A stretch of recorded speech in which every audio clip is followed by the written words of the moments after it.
Very good afternoon to our worthy guest, Dr. H.N. Sharma ji, Brijeet Singh, Principal BAM Khalsa College, all my colleagues and my dear student. Today I, Monica Chetar, Head of the Chemistry Department, welcome Dr. H.N. Sharma on the behalf of Principal and entire fraternity of the college. Dr. Sharma will deliver a valuable talk on the awareness of COVID-19 and its vaccination program in India. Dr. H.N. Sharma is ex-civil surgeon in Ropar and he has worked in various capacities in public health sector, especially in National Health Mission. He has also worked in many communicable and non-communicable disease control programs. He is two-time national awardee par excellence in his duties in public health sector. He is associated with many NGOs due to his passion with public health issues. And his last assignment in this sector was as a civil surgeon in COVID-19 pandemics. Today, he is among us to deliver a valuable talk on the awareness of COVID-19 and its vaccination in India. So, sir, I invite you to deliver your expert talk on this issue.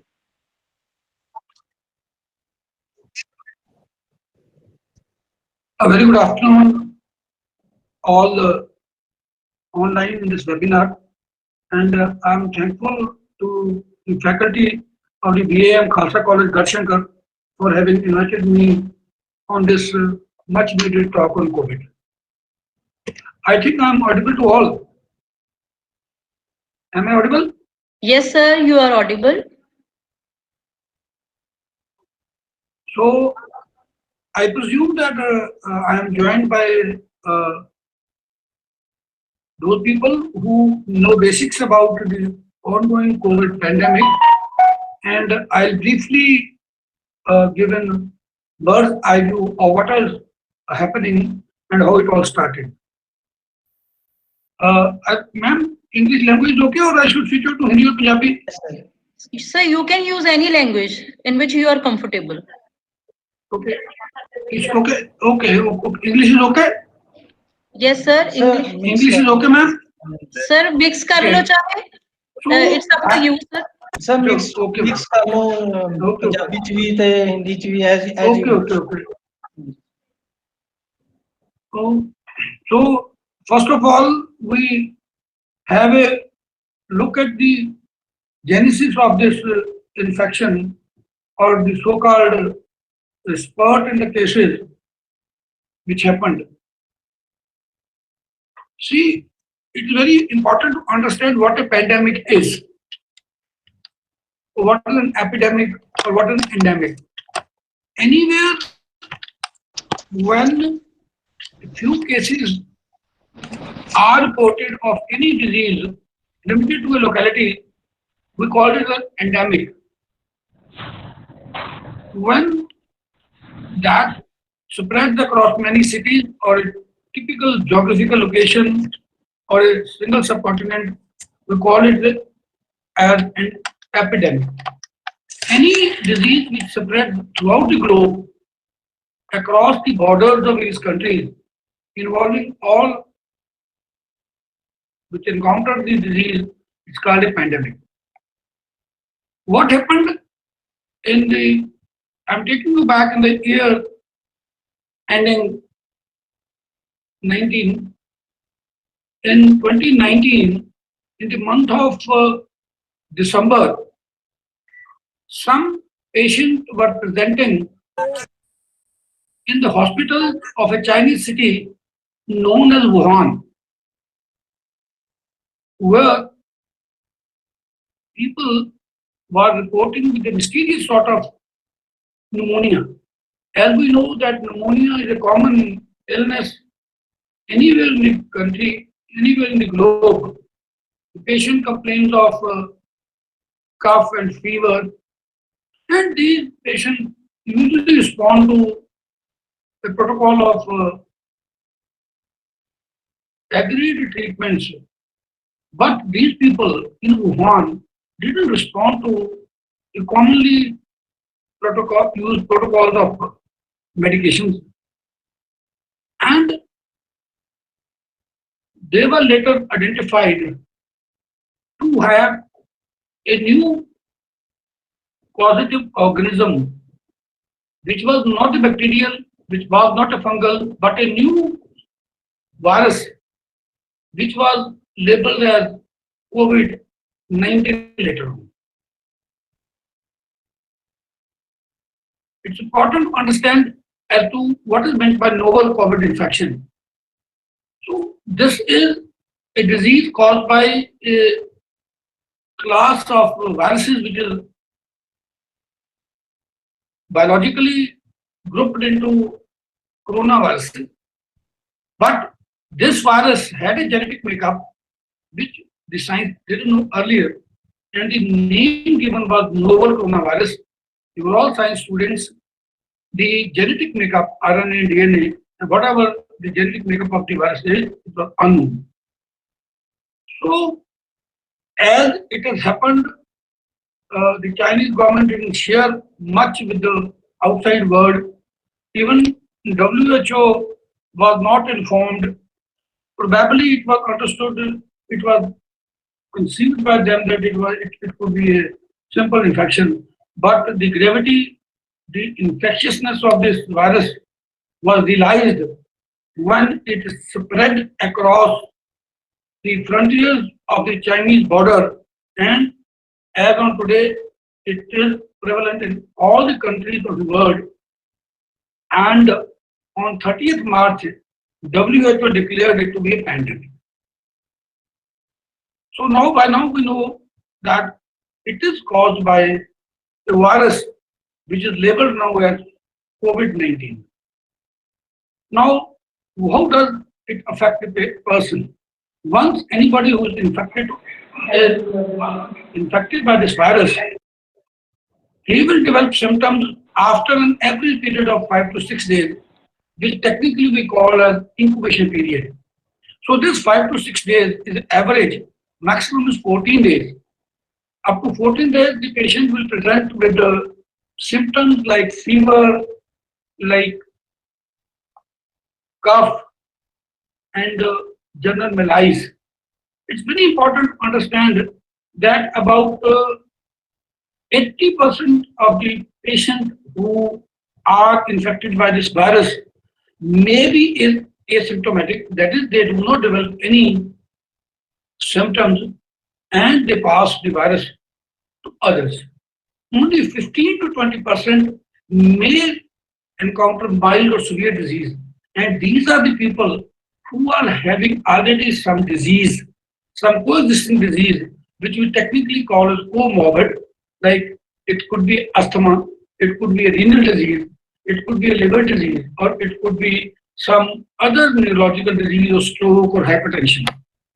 So these pre-existing diseases make the disease more virulent, make it more severe, and this virus basically is now known to affect the pulmonary tissue, that the lung, and it causes, we all know that lung is a basic vital organ which supplies oxygen to the blood, which is carried throughout the body. And this virus infection causes the thickening of the lung. Lungs are just like balloon, they inflate and deflate and so supply oxygen to the body. So when this virus affects the lung, the very oxygen concentration in the body falls and the patient has technically low oxygen level in the body, which we call hypoxia, and the patient lands into all the consequent problems and could have a tough time. So in the initial times, this virus, we didn't understand the exact pathology of the disease as to what it does exactly to the body. Now it is understood that this basically causes the thickening of the tissues in the lung and decreases the permeability of the tissue to absorb oxygen and hence causes microcoagulation in the body. So the impact of the disease has been so demoralizing that initially for about 2-3 months, when the mechanism of it called leading to deaths was not properly understood, we had to resort to the issue, to weapons like lockdowns and restraining the international travel. This pandemic is a unique in the world history that we had to impose such long lockdowns simply to curb the man-to-man transmission. Coming back to how does it spread, and a commonly asked question is how did it, originate? Where it was before December 19. Much is not known about it, but Wuhan is a city in China where there is a lot of wet animal seafood market there. You will be astonished to know, we all know that Chinese have very strange eating habits. They consume anything they crawl. They do consume fish, they consume bat soup and all that. This was is supposed to basically infect the virus, the bat, and it is supposed, do not know, documented, that it jumped from this wet market and this is how it spread. The very fact that the initial spurt in cases was not shared with other authorities or WHO, that there was comparatively more delay in imposing international travel restrictions that is spread to all countries.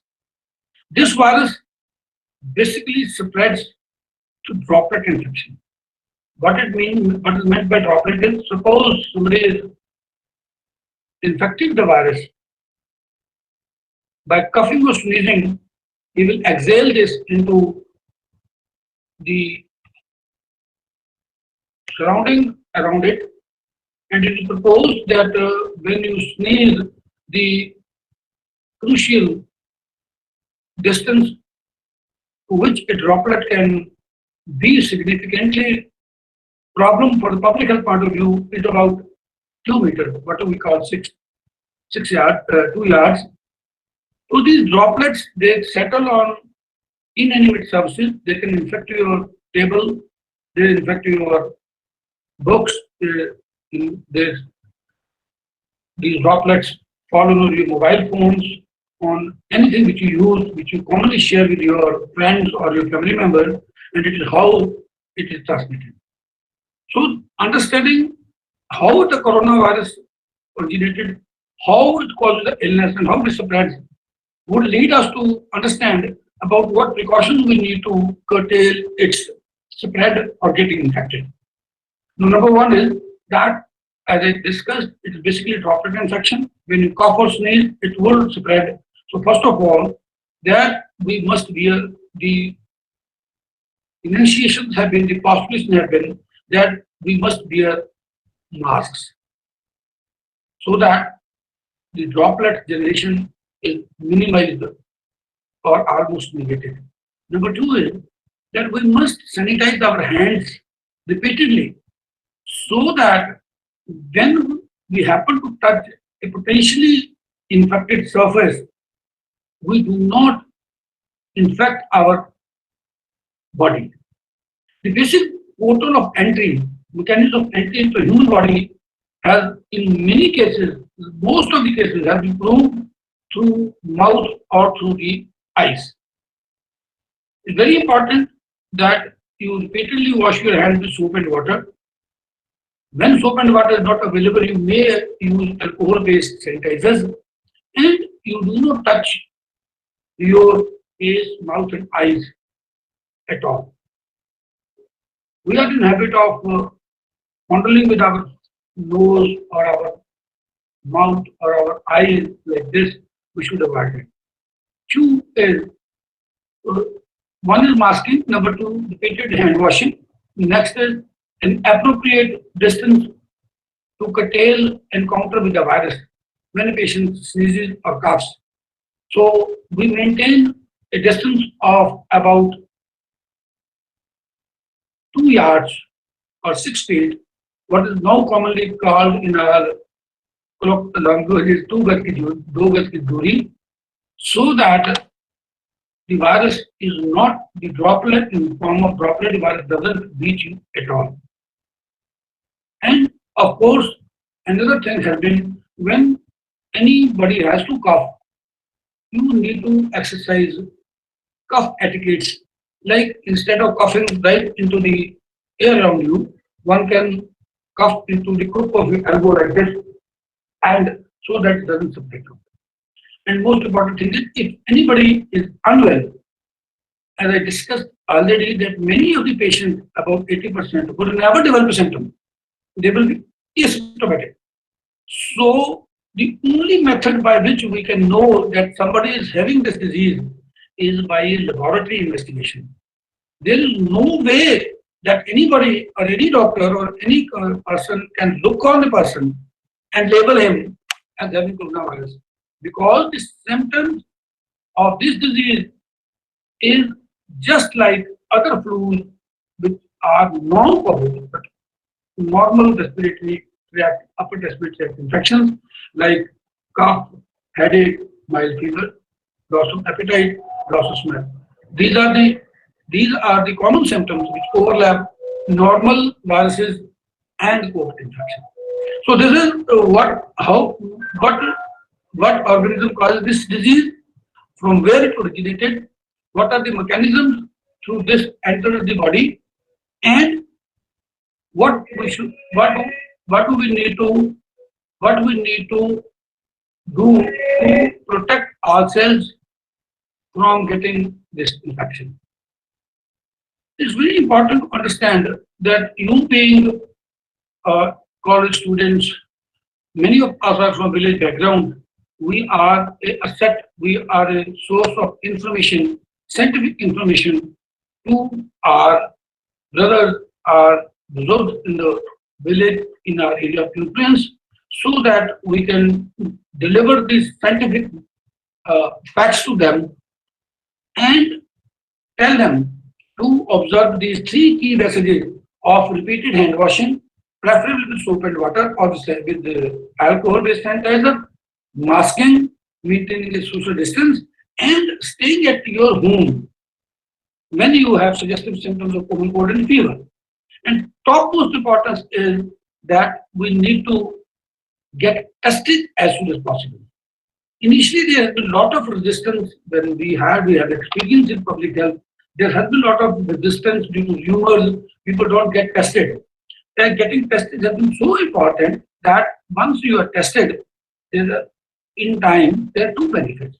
Your status, so far as COVID is concerned, is labeled to you are not a threat to society or to your family members.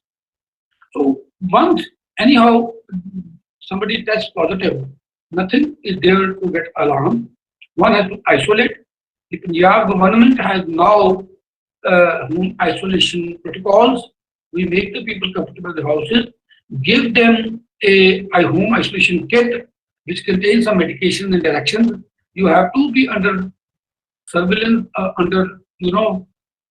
watch for about 10 days, and after 10 days, you are declared non-active. The most important thing to watch is unusual symptoms of shortness of breath and get your oxygen level monitored. We have pulse oximeters that are available on the counter with any chemist, and we now give it to the home isolated people in the kit. You have to see your SpO2 level, serum oxygen level, which has to be always above 95. Special thing, we have to focus on people who are more than 60 years of age, who are diabetic, who are having hypertension or having asthma or any chronic comorbid disease. The Punjab government has now elaborate arrangements to counter this supply. As of now today, it now seems that the virus cases are now dwindling a lot. There are reasons for that. As I discussed with you, people may have got infected. They didn't develop any symptom. They were asymptomatic. And once you have infected, the virus will produce some antibodies and you will immune and get in, a relative protection for future attacks. So the point is that though the cases have dwindled, cases are on decline, the threat has not totally vanished. We need to continue with the precaution of social distancing, masking and hand sanitization. It is through you who are the ambassadors of information in your area of influence that we need to convey the right messages across the society. With this pandemic has been unique because we didn't have the exact medical tools to counter this infection. Till date, if we discuss a lot of magnitude of infections has occurred. If we talk about India, till date we have 1,53,800 deaths. Many of them are infected with having comorbid condition, and fortunately, as of now, the recovery rate is in Punjab is now in India is now 96%. In Punjab is now 95%. We need to continue with all the precautions. As we didn't have this exact medications to control the disease, the science across the globe went on a rapid speed to find some solution in form of vaccine. We know that we have vaccines against measles, rubella, polio. India has been fortunate that we had massive experience with polio vaccination, that we had the infrastructure in pharmaceutical industries, and this basically prompted to generate two vaccines by name of Covishield and Covaxin. Covishield is by Serum Institute and Covaxin is by Bharat. And these are the vaccines which have been produced, which are efficacious, they have good immunogenicity, and in a record period of about less than 1 year, they have been put into emergency authorization. As we vaccinate, the government rolled out vaccination, the Covishield and Covaxin on 16th January, and the idea has basically been to prioritize the beneficiaries. The first rollout, first priority group has been health workers and frontline workers, and second would be people with age of more than 50 years and people less than 50 years which have comorbid conditions. There have been a lot of rumors about this vaccination, which resulted in initial resistance to the vaccine, but now as coming up, a lot of people are now getting vaccine, and in due course of time, we will be completing this prioritized area vaccination. We are proud as Indians that we have this, got the vaccine manufactured at a much easier, much economical cost than the foreigners, and our vaccines are equally effective.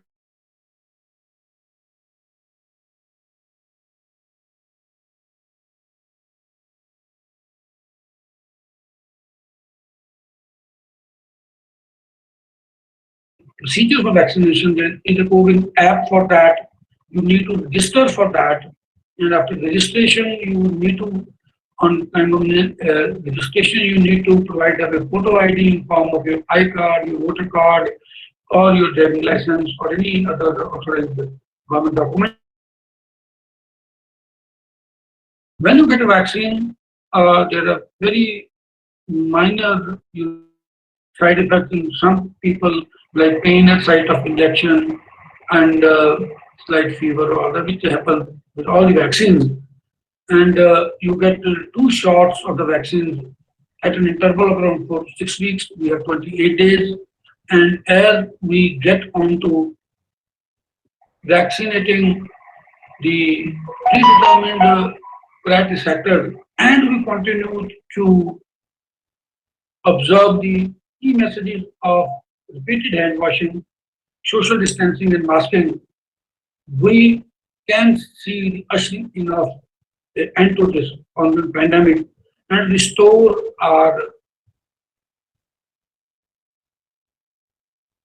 lost economy or a deranged economy on screens. With all this, Mukesh, I am ready for any questions. That's all.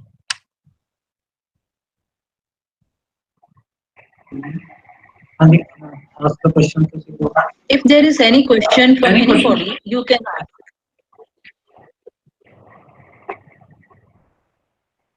All the participants, if you have any query or any doubt about the side effects of the vaccine, then you can ask, sir. Or any consultation about the disease. We have around 65 people on board. Any question? Sir, I want to ask how many doses are there in this vaccine? I want to know about how many injection we have to take to get the proper prevention of this disease. Madam, there are 2. The recommendation is to get 2 doses at an interval of about 28 days. These are 0.5 ml injected into the upper arm. Okay, sir. 2 injections.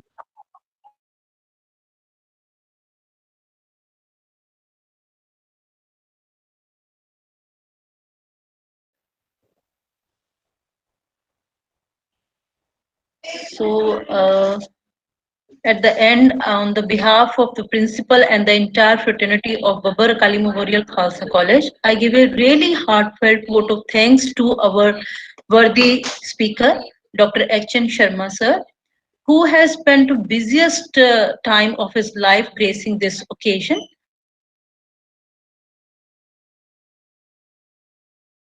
Very informative and valuable talk on the serious issue